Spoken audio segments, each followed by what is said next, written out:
don Bernardo Alfaro, su gerente general de Riesgo y Finanzas del Banco Nacional. Bienvenido. ¿Cómo le va, don Bernardo? Don Bernardo, ¿cómo analiza estos datos? Más de la mitad de los costarricenses no podrían cubrir sus gastos si se les redujera la mitad de su salario. Sí, un tema complicado, una cifra lamentable si se quiere, porque por un lado uno ve como resultado de la encuesta un gran interés, una propensión de los costarricenses por querer ahorrar, ¿no? Casi todos ellos, por lo menos 7 de cada 10 más o menos, manifiestan su interés de poder contar con un ahorro y fundamentalmente para cubrir gastos previstos o imprevistos. Pero la realidad es otra, la realidad es que, como usted bien decía, solo un 54% lo ha hecho en el último año y con los bancos aproximadamente un 40% nada más. En buena medida esto obedece a que todavía tenemos tarea pendiente las entidades del sistema financiero en el tema de bancarización. Cuando vemos el inicio de la encuesta que empieza por decir, miren, ya el 58% de la población está siendo atendida por los bancos, el 63% por alguna entidad financiera formal, uno dice, bueno, ¿con quién deberíamos de compararnos para saber si este estándar es bueno o es malo? ¿Con quién? Bueno, si nos comparamos con Latinoamérica, Costa Rica sale bastante bien posicionada, ¿verdad? Únicamente en ese indicador, únicamente Brasil está por encima de nosotros, que tiene aproximadamente un 70% de su población bancarizada, es decir, cuentan con algún servicio de una entidad formal financiera, los individuos. Pero me parece a mí que deberíamos de compararnos con los países desarrollados, ¿verdad? Si aspiramos a llegar a ser un país desarrollado y un país con una inclusión financiera muy vasta, muy rica, pues deberíamos de compararnos con países como Alemania, Inglaterra, Estados Unidos, Canadá, Japón, que tienen niveles del 90-95%, ¿verdad? Entonces, todavía tenemos un trecho por recorrer. Estos estudios de la Asociación Bancaria, que son periódicos, la asociación los ha estado haciendo cada 5 años más o menos, por lo menos sí nos dan un ritmo, nos dicen cómo vamos caminando. Hace 5 años esa cobertura era 12% menor, o sea, nos hemos ganado un 12% en el último lustro. ¿Cuál? Retomémoslo tal vez, Bernardo Alfaro, ¿sí? Los bancos están cubriendo un 58% de la población hoy bancarizada, era 46% hace 5 años. Entonces, bueno, ganarse un 12% ahí es una tarea importante. Ahora, algo bien interesante es que uno puede ver en la misma encuesta, es cuando le preguntamos a las personas, bueno, ¿y usted por qué no tiene un servicio financiero formal? ¿Por qué usted no ha ido a un banco? ¿Por qué no ahorra, no tiene su cuentita Exactamente. de ahorro? Y ahí, bueno, hay una respuesta que sí es muy complicada, que es, mire, es que nunca me sobra plata, no tengo suficiente dinero. Bueno, ya entramos en un tema de crecimiento económico, desempleo, un tema complicado que hay que resolver de una manera como más macro, más integral, pero además una gran proporción de costarricenses sigue diciendo, mire, porque yo prefiero usar efectivo. El 62% sigue diciendo, no, a mí me gusta más el efectivo que los medios electrónicos, y eso sí lo veo complicado, ¿verdad? ¿Es algo generacional? Yo sí creo, aunque lamentablemente en la encuesta uno ve que hay una estratificación por edades, y aún muchachos entre 18 y 25 años manifiestan respuestas relativamente similares. Es que prefiero manejarme con efectivo. Cuando uno oye eso, uno dice, bueno, hay un tema de cultura que tenemos que atender y los bancos tenemos una tarea por delante que es relevante. ¿Es más grave el tema de cultura en el ahorro o en la bancarización? Es que, bueno, vamos a ver, bancarización tenemos que verlo desde el lado activo y desde el lado pasivo. Es decir, una persona está bancarizada cuando puede tener un crédito, hace un depósito, una transferencia, un pago a través de un banco o de una entidad formal. Ahí podemos decir, esta persona, digamos, está bancarizada. Esa propensión de la gente a utilizar efectivo, me parece que podemos irla poco a poco tratando, introduciendo nuevos medios tecnológicos. Si ustedes me preguntan, yo creo que va a haber un antes y un después de las cuentas de expediente simplificado que estamos trabajando varios bancos en coordinación con el Banco Central de Costa Rica. Porque la otra gran razón por la que la gente dice que no tiene un servicio bancario formal es porque dicen, mire, es que es demasiados trámites, me piden tantos requisitos, es complicadísimo. Bueno, a partir de más o menos el primero de agosto de este año, y gracias a un gran trabajo coordinado entre Banco Central, Instituto de Control de Drogas, porque ustedes saben que muchos de esos requisitos es por el tema del lavado y esto, bueno, vamos a poder los bancos ofrecer cuentas de expediente simplificado. Eso significa que una persona puede ir y con solo su cédula abrir una cuenta, y lo va a poder hacer en una agencia bancaria o, por ejemplo, en los BN Servicios del Banco Nacional. Nosotros tenemos 3.000 BN Servicios en todo el territorio nacional. Son ferreterías, farmacias, pulperías que ofrecen algunos servicios del Banco Nacional. La persona va a poder ir ahí con solo su cédula y obtener una cuenta que va aparejada a una tarjetita y fundamentalmente a su teléfono celular. Y ahí es donde queremos sacarle un gran provecho a la tecnología, porque si algo sí tienen los costarricenses es celulares. Casi todo el mundo tiene un teléfono celular. Entonces, a partir de ese momento, con esa cuenta, que es para movimientos relativamente pequeñitos, ¿verdad? Hay nivel 1, nivel 2, $1,000 por mes de transacciones, $2,000 por mes de transacciones nivel 2. Entonces, la persona abre su cuenta, tiene la tarjeta y con su celular le puedo pasar dinero a otro celular o puedo cancelar algún servicio. Entonces, eso, en mi opinión, y ha sido la experiencia en países como México, Colombia, Perú, hay un antes y un después en inclusión financiera con las cuentas simplificadas, porque va a ser facilísimo para las personas abrir una cuenta y usar el celular. Yo quiero dejarle planteada a Bernardo Alfaro, su gerente de finanzas del Banco Nacional, una pregunta, pero vamos a ir a una pausa. ¿Está ahorrando sí o no el costarricense? Vamos a una pausa y ya venimos con este tema y otro de economía, porque va a estar con nosotros el viceministro de Hacienda y los vamos a sentar a ambos para hablar sobre diversos temas. Ya venimos. ¿Están ahorrando o no los costarricenses? Menos de lo que uno quisiera. Si usted ve en encuesta, muchos de ellos hablan de que el 40% más o menos dice que en el último año hizo algún nivel de ahorro en el banco. Pero por otro lado, cuando usted ve que el 75% dice que si su salario se redujera en un 50%, se cayera a la mitad, sobreviviría un mes o menos, pues uno dice, quién sabe qué nivel de ahorro están realmente haciendo, ¿verdad? Entonces, me parece que es un tema, como estaba mencionando antes, en el que también tenemos un trecho importante por recorrer. Hemos puesto a disposición de nuestros clientes algunos servicios de inversión que facilitan obtener certificados de depósito a plazo y cosas de ese tipo. Ya tenemos 600,000 usuarios en nuestro Internet Banking, por ejemplo, en el Banco Nacional, que pueden hacer certificados de depósito a plazo con un clic. Esas son facilidades que no tenía antes la gente, que tiene ahora y que les facilitan el tema del ahorro.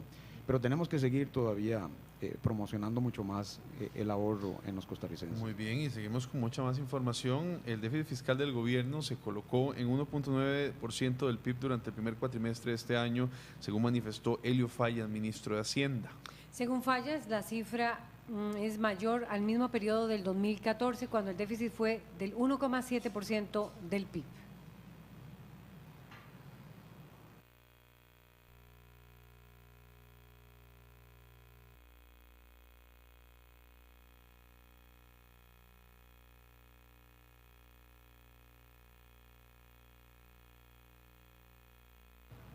El jerarca de Hacienda insistió en la necesidad de que se aprueben los proyectos de ley que están en la Asamblea Legislativa y que bajarían el déficit fiscal.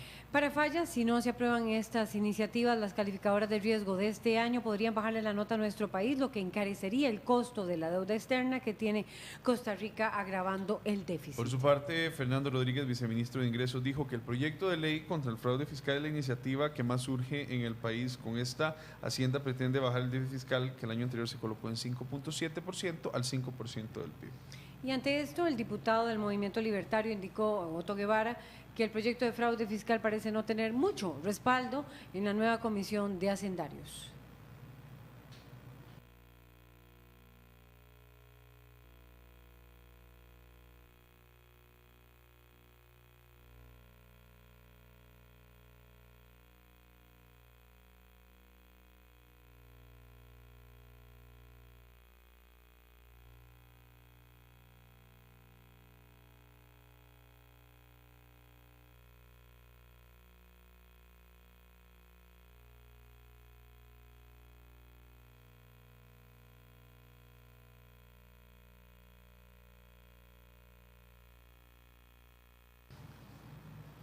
Para ampliar esta información, tenemos con nosotros en RTN Revista al viceministro de Ingresos, don Fernando Rodríguez, y también se incorpora a esta mesa don Gerardo Corrales, representante de la Asociación Bancaria Costarricense, y se mantiene con nosotros don Bernardo Alfaro, también subgerente general de Riesgo y Finanzas del Banco Nacional. 3 pesos pesados tenemos Así aquí en es. Economía, ¿verdad?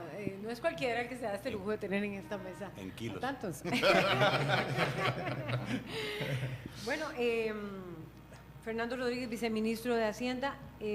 Otto Guevara decía muy claramente que no tiene futuro esa propuesta de fraude fiscal que pareciera es la apuesta, de alguna manera, de parte del gobierno, una importante apuesta, y que ha tenido, por ejemplo, apoyo de diversos diputados, como por ejemplo Tom Solís. Sí, bueno, es una apuesta, porque en realidad una de las cosas que nosotros hemos venido señalando es que este no es el único proyecto que está en conocimiento de los diputados en este momento. Ese fue el primero que llegó y tiene casi 10 meses de estar ahí, y nosotros hemos estado siempre en la mejor disposición de hacerle ajustes cuando creemos que el ajuste que se haga no cambia la naturaleza de la medida tal como está planteada ni el objetivo del proyecto, y ya lo hemos hecho inclusive en algún momento, y estamos listos para plantear otros ajustes que, como le decía ayer a un diputado, tal vez no permiten mantener el proyecto en el nivel deseado, pero todavía nos permiten alcanzar esos objetivos. Creo que cualquier proyecto puede ser viable si se le da viabilidad política, y eso es lo que nosotros andamos buscando. Tenemos hoy todavía inclusive otros contactos que vamos a seguir haciendo, de manera que podamos avanzar. O sea, yo creo que en este tema todo lo que hagamos por hacer que se reduzca la evasión es importante y es necesario impulsarlo. Es cierto que el proyecto de fraude fiscal va a permitir hacer embargos, a Hacienda le va a dar esas potestades. ¿En qué cambia y qué es lo importante de esta iniciativa? Tiene varias medidas. Creo que nos hemos concentrado en la propuesta del título ¿Por qué es tan séptimo. quisquillosa en ciertos sectores de la Asamblea Legislativa? Bueno, porque ¿Qué es lo le que da toca? más potestades a la administración tributaria, pero en ninguna parte del mundo ¿Cómo qué? ninguna administración tributaria es fuerte si no tiene esas potestades. ¿Estados Unidos las tiene? Estados Unidos las tiene y tiene más de las que nosotros estamos proponiendo acá. Tanto así que inclusive el Centro Interamericano de Administraciones Tributarias elaboró un modelo de código tributario, y en el modelo de código tributario que recién acaba de salir, prácticamente este proceso de cobro se propone que se haga por la vía administrativa, porque los tribunales en estas cosas no se mueven tan ágilmente como uno quisiera, y ya esto es inclusive una idea que empieza a... ¿En qué cosas? Por ejemplo, digamos, cuando nosotros tenemos un cobro que ya se determinó en firme y procedemos a recuperar el dinero, lo que hemos venido diciendo reiteradamente es que a veces cuando llegamos a hacer ese cobro ya no tenemos a qué cobrar. Ya no existe la sociedad, o la sociedad se vació completamente de activos, no hay una cuenta o la cuenta no tiene recursos, y entonces finalmente la plata no la recuperamos. Entonces la obligación tributaria en ese sentido no se cumple, y eso es lo que nosotros no podemos permitir. Ese ciclo del proceso de cobro del impuesto, que es esta parte del final, tenemos que hacer que se cumpla, o estaríamos provocando que algunos contribuyentes vean como un estímulo que ese ciclo no se cierre y entonces lo lleven a uno hasta el final, finalmente para no pagar. Ahora bien, sabemos que este es un tema polémico y hemos trabajado en una alternativa, y la alternativa está también abierta a discusión. Por eso le digo, o sea, en tanto nosotros sostengamos los objetivos del proyecto y podamos permitirnos atacar el problema de la evasión, podemos entrarle a esto por varias vías. Lo que propusimos al principio es el ideal, como lo he dicho en otras ocasiones, es el 100%. Ahora bien, tenemos una alternativa que nos deja como en un 80%, pero todavía cumple con el objetivo. Y eso, si eso permite darle viabilidad al proyecto, pues enhorabuena. Vamos a Tenemos también aprovechar que está acá Gerardo a Corrales. Gerardo Corrales. Él estaba para representante hablarnos de del tema del ahorro, pero de una vez aprovechémoslo porque él es analista de temas económicos. ¿Qué le parece una iniciativa como la del fraude fiscal y que se genera tanta aversión o resquemores en ciertos sectores, sobre todo porque va a tener mayores potestades el Ministerio de Hacienda tratando de asemejarlos a lo que sucede, por ejemplo, en los Estados Unidos? ¿Cómo lo ve usted? Yo creo que hay un serio problema estructural desde el punto de vista del déficit fiscal. Incluso el fin de semana pasado, uno de los bancos más reconocidos de los Estados Unidos, como es JP Morgan, va más allá de decir meramente que nos están bajando la calificación de riesgo, sino que ya recomienda reducir las proporciones de inversión en bonos de Costa Rica. ¿Por qué? Lo que yo siento es que se discute y no concretamos absolutamente nada. Y el tiempo pasa y en un mundo globalizado como el de hoy no hay espera. Entonces los inversionistas internacionales, tanto financieros como eventualmente la preocupación, la inversión extranjera directa, va a empezar a buscar alternativas. El mundo está abierto. Una de estas alternativas o soluciones es el fraude fiscal. Yo coincido con Fernando en cuanto a que se requieren ciertas potestades, pero también coincido con algunos señores diputados, sobre todo don Antonio Álvarez, que ha señalado que hay algunos temas que hay que corregir en cuanto a que no puede ser arbitrario, en cuanto a que se puede ingresar a hacer cobros de impuestos, por ejemplo, sin la autorización de un juez, o que se pueda abiertamente hacer ese tipo de cosas. Aparte de eso, es una balanza, o sea, el déficit fiscal no es más que una diferencia entre los ingresos y los gastos. Yo entiendo la posición del gobierno en cuanto a tratar de atacar la vía de los ingresos, aumentando los ingresos, pero en la discusión en la mesa, el sector productivo y el sector de oposición también están pidiendo que en la mesa se ponga el tema de los gastos. Por ejemplo, se habla de la ley de empleo público, se habla del tema de las convenciones colectivas, se habla del tema de las pensiones particulares que tienen ciertos regímenes en favor de ciertos sectores en particular, y creo que como país lo que nos corresponde es, como gobierno, sentarse en la mesa con el directorio ahora de oposición, poner sobre la mesa las dos partes, ingresos y gastos, y llegar a un toma y daca y decir, bueno, yo cedo en esto a cambio de lo otro, y sí, ya definitivamente decirle al país y al resto del mundo, aquí hay un plan con fechas concretas, responsables, que eso es lo que está pidiendo las agencias calificadoras, los inversionistas extranjeros, para decir si hay una solución al déficit de Costa Rica, porque si no, lo que hay en la mente de la gente es que se aprobó un crecimiento de gasto del 19% y que vamos hacia un faltante de déficit fiscal del 6.7%, que aunque eso no es cierto, el informe reciente de JP Morgan lo tiene ahí. Y finalmente, nada más, perdón Laura, hay una gran preocupación que es ver los últimos índices de crecimiento económico, el IMAE. La economía no está creciendo lo que tiene que crecer.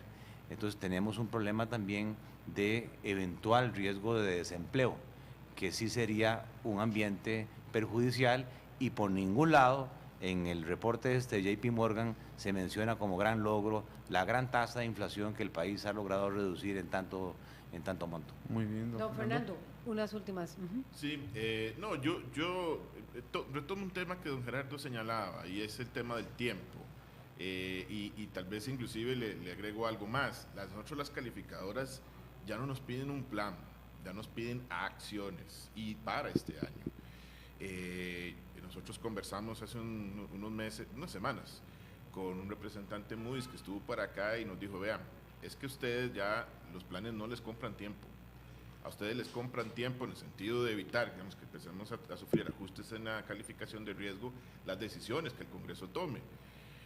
Hay, como le decía, 4 proyectos en la Asamblea, 2 encaminados a mejorar el cobro, 1 para regular exoneraciones, 1 que ya ataca el tema gastos, estamos por enviar 1 en pensiones, se está trabajando en lo de empleo, y en realidad hay una agenda que ya se puede ir caminando, que hay que sentarse a afinar algunas cosas. Nosotros estamos en la mejor disposición. Yo particularmente he estado un montón de veces en la Asamblea en los últimos meses, he hablado con varios diputados, con don Antonio, con diputados de Frente Amplio, con diputados de la Unidad, y lo que queda ahora es concretar, pero los ojos que nos ven desde afuera lo que quieren es ver si la Asamblea de verdad va a mover una agenda, y es importante que la agenda que ya está presentada se vaya moviendo.